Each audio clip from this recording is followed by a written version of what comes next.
Lena Whitmore had always followed the rules.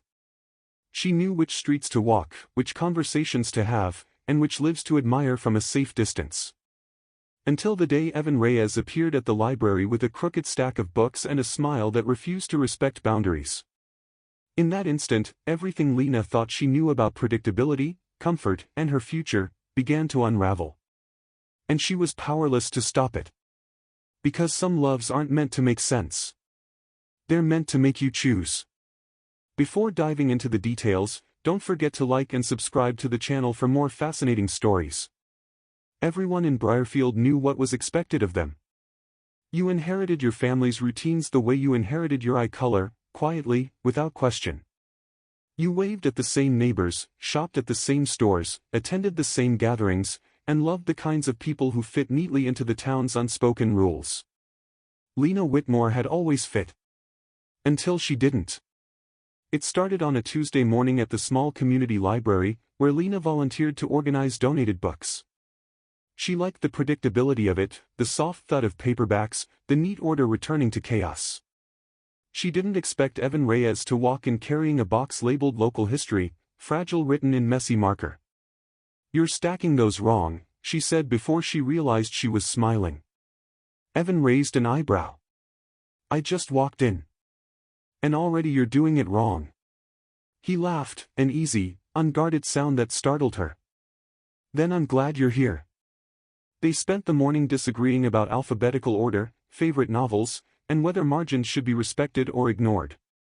They learned small things first. Evan took his coffee too sweet. Lena never finished the last chapter of a book she loved because she hated endings. By lunchtime, something delicate and unmistakable had formed between them. They didn't name it. They couldn't afford to. Because Evan Reyes wasn't from Briarfield, not really. He was here temporarily, helping his grandmother settle her affairs. Temporary people weren't supposed to matter. And Lena Whitmore was supposed to marry someone dependable, familiar, and approved. Yet she found herself waiting for Evan's footsteps every morning. Their love didn't arrive dramatically. It grew quietly, in borrowed afternoons and shared glances across crowded rooms. They met at the farmer's market, fingers brushing over peaches. They sat on opposite ends of a park bench, close enough to feel each other's warmth but far enough to look innocent. "This is a bad idea," Lena said one evening, watching the sun dip low over the town square. Evan nodded. "Absolutely." They smiled anyway. Everyone warned her without realizing they were warning her. Her mother spoke fondly of tradition. Her friends teased about settling down the right way. Even strangers seemed invested in the future Lena was supposed to want. Evan never pushed. That was what made it harder. "I don't want to be the thing that breaks your life," he told her once, voice gentle. "You aren't breaking it," she replied. "You're changing it." They shared their first kiss in the library after closing hours, surrounded by stories that had survived centuries of being misunderstood. It was soft, uncertain, and full of promise. When they pulled apart, Lena rested her forehead against his and laughed quietly. "This could ruin everything," she whispered. Evan smiled, eyes bright. "Do you want to stop?" She shook her head. They chose each other in 100 small ways, staying longer than planned, answering texts too quickly, imagining futures they pretended not to want.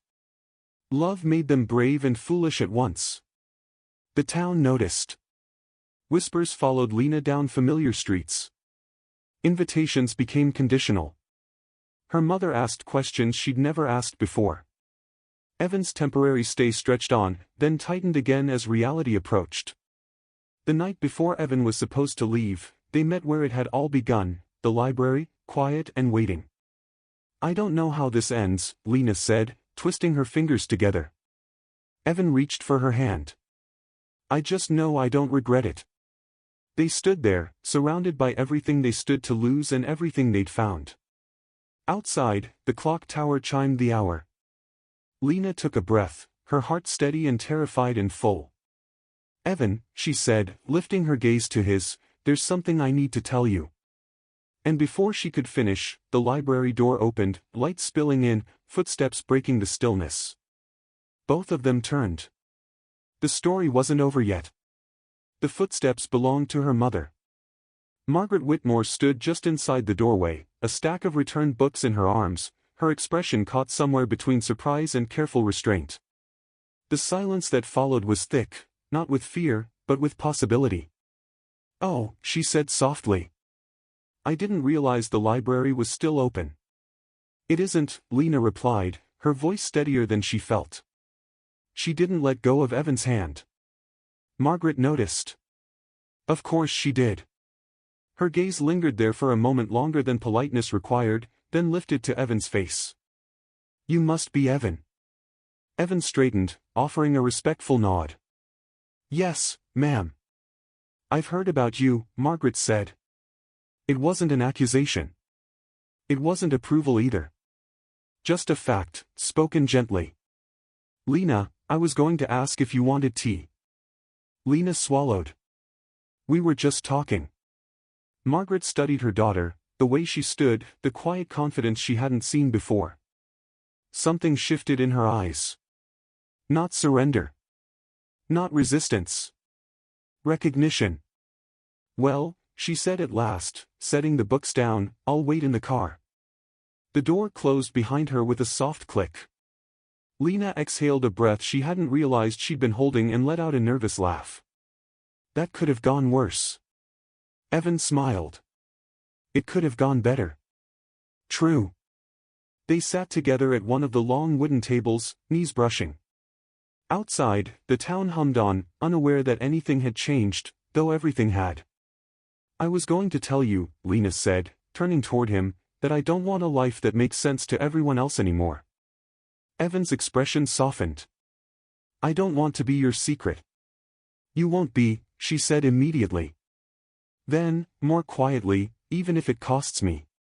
He reached up, tucking a loose strand of hair behind her ear. "I leave tomorrow morning." Her chest tightened, but she nodded. "I know." They didn't cry. They didn't promise things they couldn't yet define. They kissed instead, slowly, memorizing the moment. When they finally parted, Evan rested his forehead against hers.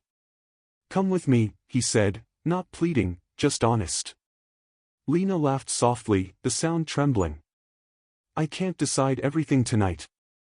"I know," he replied. "But decide something." She watched him walk away a few minutes later, the bell over the library door chiming one last time. Later that night, Lena lay awake staring at the ceiling of her childhood bedroom, her phone glowing softly in her hand. Outside, a car engine started, Evan driving his grandmother home, unaware of the storm of thoughts unraveling miles away. On her desk sat an unopened envelope, slipped under her door earlier that evening. Inside was a letter she hadn't expected. An opportunity. A choice. A future that would change everything. Lena picked up her phone, her thumb hovering over Evan's name as the clock ticked closer to morning. And somewhere between the life she was given and the love she chose, she finally made her decision, just as her screen lit up with an incoming message that stopped her breath entirely. The message was short. "I'm still here." Lena sat up, the sheet slipping from her shoulder as her heart leapt, not in panic, but in something bright and overwhelming. She typed back before she could second-guess herself. "Where?" The reply came almost instantly. "Outside. I needed air. And maybe courage." She didn't bother putting on shoes. She grabbed a sweater, the letter still unopened on her desk, and slipped quietly down the stairs. The night was gentle, the kind that smelled like cut grass and warm pavement. Briarfield slept, trusting tomorrow to arrive the same as always. Evan stood under the old maple tree across the street, hands in his pockets, looking up at the stars like they might offer him answers. When he saw her, his smile was slow and disbelieving. "You came." "I was already on my way," she said, surprising herself with how true it felt. They stood there for a moment, neither rushing forward, as if savoring the space before the next step. Evan spoke first.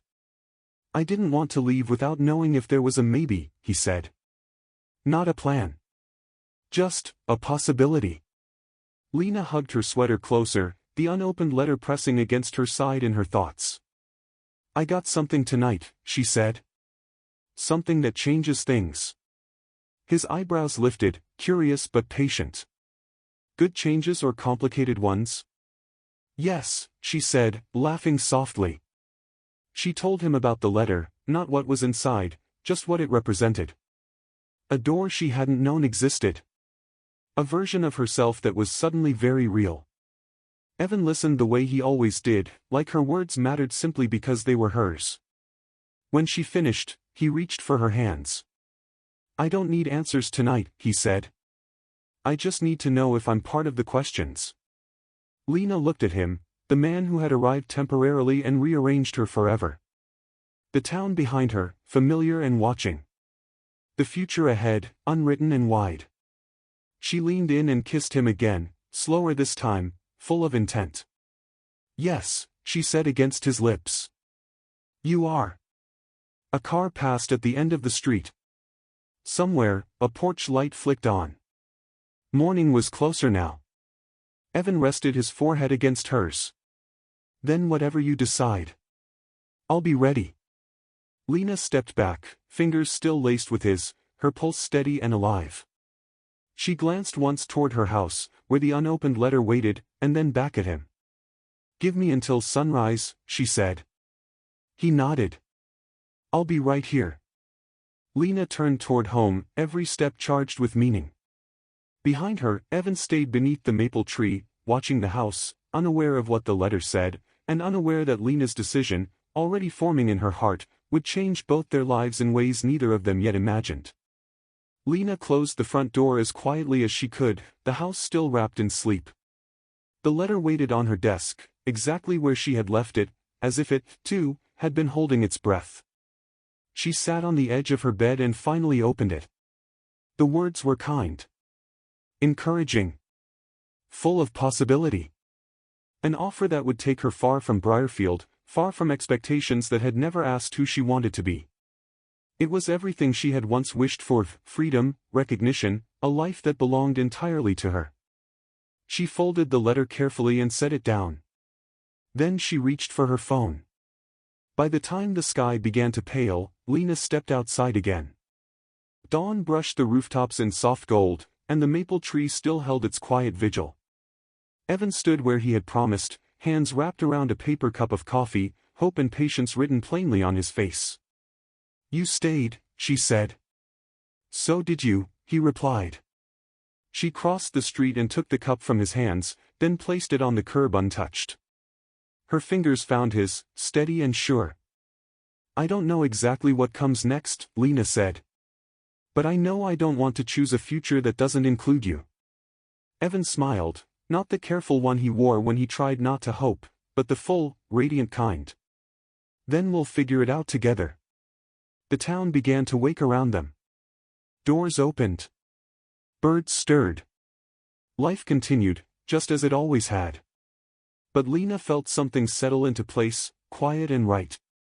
They walked away from the maple tree side by side, not toward certainty, but toward each other, carrying unanswered questions, shared dreams, and a love strong enough to reshape everything it touched. And for the first time, that was enough.